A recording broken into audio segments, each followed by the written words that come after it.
Hello, traders. FX Pip Collector here. Today is Monday, April 14th, and this is my analysis for the Kiwi dollar. If you haven't done so yet, definitely do check out my free Discord channel, which is linked over here in the corner at the end of the video, and take a look at my website, fxpipcollector.com. So, anyways, the Kiwi dollar just pushed way up last week, actually over the last couple weeks, and eventually did give us that nice break of structure.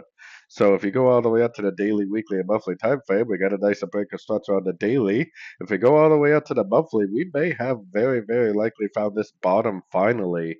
And now we are going to make the A, B. We already completed the B, hopefully, and now we're in an uptrend for a wave C, which very likely this wave C will probably last about a year, maybe even longer than that.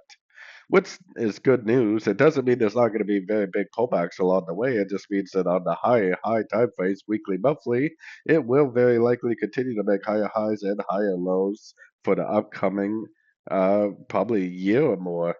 So now that we got the breaker structure, it could possibly make a more significant pullback.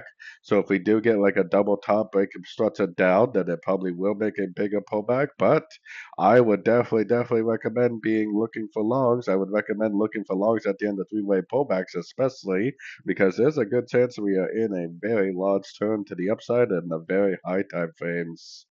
So anyways, don't forget to like and subscribe. And as always, thank you for watching and happy trading.